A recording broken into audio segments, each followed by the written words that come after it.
Ladies and gentlemen, thank you very much. I don't know if Commissioner, you want to say a first few words, and then we take a few questions from the press. Thank you. Well, just very briefly, because I have been talking too long this morning. I'm very much in favor of this kind of procedure, and when I was a member of Parliament back 15 years ago, I was in fact at the origin of this procedure. I think it's very good that these hearings take place. It's very good for Parliament because then they know who will be the person in charge, what his approaches are. Approaches are of course collegial, but I imagine that after 3 hours you also get a sense of what kind of man or woman you have before you. And it's also very important, I think, and very interesting for a commissioner because you are forced to engage thoroughly into the subject, which makes that you are supposed to be operational immediately after, and that helps certainly that you have been forced to invest a lot of time and effort in acquainting yourself with a very vast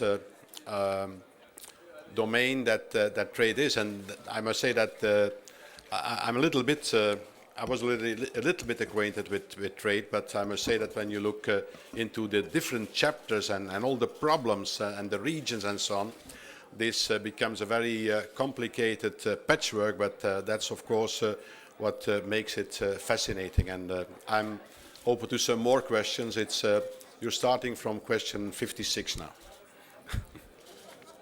First question, please. Matt Dalton with Dow Jones. You briefly mentioned the issue of China and the yuan.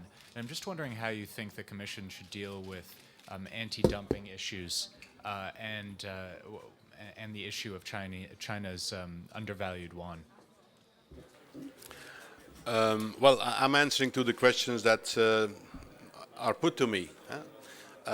It is obvious that the undervaluation of the Chinese currency is a major problem. It's not immediately in the remit of my portfolio, but it is clear to me that this is a deliberate policy and that we should address this at all possible occasions, bilaterally but also multilaterally. It is important that there would be a readjustment of the value of the Chinese currency, and it would help, I think, economic recovery. And economic recovery is important for everybody, by the way, also for China. You have a follow-up. Do you think anti-dumping tariffs are an appropriate response to the undervalued yuan, to the advantage it gives to Chinese exporters? They are only a very partial response because anti-dumping is on the basis of the anti-dumping regulation. After a thorough analysis, you come to a conclusion, and there are anti-dumping measures or not, but when you look into the matter, you see that they apply only to about 2% of the trade flow between the European Union and China, so they are certainly not an overall answer. The overall answer is that there should be a revaluation of the renminbi. Thank you very much. Juliana von Rapid-Bismarck with MLEX. There's obviously quite a lot of concern about how Parliament, Council and Commission are going to work together. And there's some sort of technical committee being set up now with questions about 133 and AD involvement being discussed. How soon do you think you'll actually know what the real collaboration between Parliament and to what extent Parliament will have access to 133 and confidential treatments? When will that actually be known? By when will you know that? And then I've got a follow-up question on that as well. Well, European Union is a political environment with institutions who have competences, who have a role to play.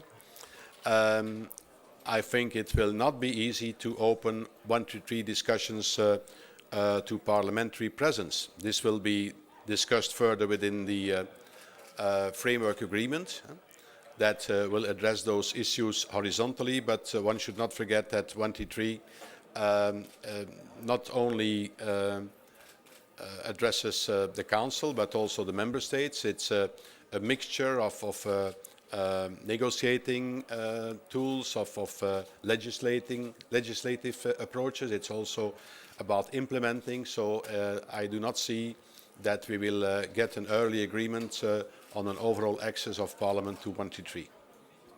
Thank you. And a follow-up question on the issue of TDI reform. You said there's not going to be any far-reaching TDI reform until the Doha round is concluded, and there will be no slipping into permissiveness. How would you assuage the concerns of people who say that the current TDI system is outdated and needs reforming, that eventually there will be reforms, and where should those reforms be?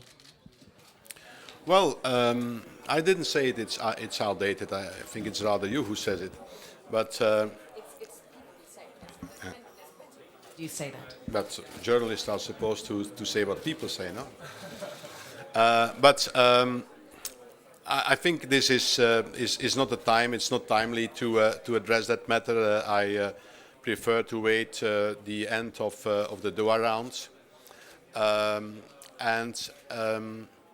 I rather believe it should be a revamping instead of a complete change of those instruments. They are working fairly well. I will approach them on a rules-based in a rules-based manner. So for analysis, are the conditions of the regulation met or not? And if the conditions of the regulations are met, we will take anti-dumping measures. That's what we will do. Sophie Lobby de l'agence France-Presse. J'ai une question sur le Congo. Donc vous avez été déclaré persona non grata en République démocratique du Congo. Vous avez dit que Madame Ashton allait convoquer l'ambassadeur de RDC. Je voulais savoir si ça avait déjà été fait et quelles en étaient les conclusions. Et par ailleurs, je voulais savoir si vous persistiez sur vos propos et si vous trouviez que c'était une bonne idée et si vous ne pensiez pas que ça risquait éventuellement de créer des problèmes en tant que commissaire du commerce dans vos relations avec le Congo ou d'autres pays africains. Il a été décidé que Mme Ashton convoquerait l'ambassadeur congolais. Je ne sais pas si cela a déjà eu lieu ou si ça se passe plutôt cet après-midi. Mais de toute façon, si cela s'est passé ce matin, vous comprendrez que je ne suis pas au courant. Enfin, donc, j'étais en salle. Je ne vais rien changer à mes propos. D'ailleurs, je ne pourrais pas le faire puisque ce sont les propos qui ont été adjugés par la Commission. J'ai parlé au nom de la Commission. Je n'ai pas parlé en mon propre nom. Et si les autorités congolaises veulent me parler du commerce, ils peuvent aussi venir à Bruxelles.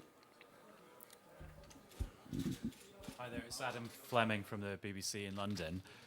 You've actually served in government with Herman Van Rompuy. What kind of president will he make? Is it really about my portfolio? It's about you as a person, isn't it?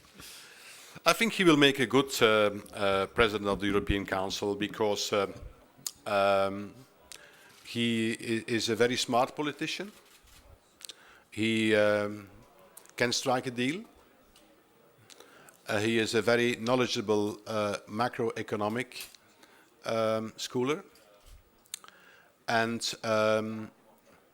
I believe that he is a very convinced European, as convinced European as a Belgian can be. Okay. Thank you very much.